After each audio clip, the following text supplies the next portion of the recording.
Hi, welcome to News from the Sound, a weekly cooperative effort between Brantford Community Television and the Sound newspaper. I'm Brian Boyd, and here are the Brantford highlights from the January 21st issue. Well, the excitement is building. Last week, shiny steel trusses were swung high into place and the outline of the much-anticipated Soundview YMCA facility made its public debut. Up until then, construction was productive, but largely out of sight of passing drivers. The $10.5 million YMCA facility, which will serve Brantford, North Brantford, Guilford, Madison, and East Haven, is forecast to open in July for charter members. With no call to reopen public hearing or seek a stay, the Connecticut Siting Council decision on the proposed Pine Orchard Road cell tower may now be decided as early as March 15th. While the town is assembling a task force to look into alternatives to put before the Siting Council, those alternatives can only affect future tower proposals. T-Mobile's Pine Orchard Road tower proposal is now closed for any further public comment. This week's Person of the Week is Amanda Enriquez. Amanda is enjoying her new job as Brantford's first female firefighter paramedic. She was hired in September and began reporting for duty full-time on December 18th. Also in the Sound, State Senator Ed Meyer weighs in on the state's budget woes and proposes some dramatic changes to the way the state does business.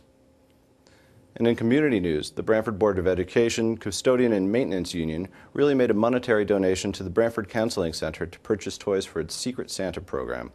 Pictured here with Counseling Center Executive Director Pat Andriol are union members Bob Barbash Jr., Frank Drago, Tom Viette, and Paul Piscatello Jr. In Brantford sports, swimming takes the lead in 2010. The Brantford boys swimming team improved to 7-0 by beating Foran, where 60% of the Hornets posted lifetime best marks en route to a 105-80 triumph, including junior Jerry Gargano, who won the 200 individual medley and the 100 freestyle against Foran last week. Girls swimming is benefiting from the return of Sports Person of the Week Morgan Charlo.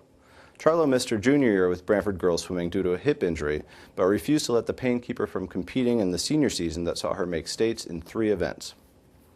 In basketball, the Brantford boys squad recently defeated Oronoque Division foes Career and North Haven, as well as neighboring rival East Haven, to bring the Hornets' overall mark to 8-1. Brantford girls basketball also breezed by East Haven, with Courtney Schisler scoring 18 points and 10 rebounds, and senior captain Molly Porianda notching 14 points and 9 rebounds to lead the team to a 60-35 triumph. The Hornets jumped out to a 37-13 lead at halftime and never looked back, improving to an 8-2 record overall with a mark of 3-1 in the Oronoque Division. In ice hockey, Brantford skaters blanked Shelton 6-0 on January 9th. And other highlights in the January 21st issue include coverage of the Brantford girls indoor track team, which competed at the McGreevy Invitational at Wesleyan and then the Yale Invitational on consecutive days, 2 meets at which Coach Kevin Connell said so many athletes rose to the top.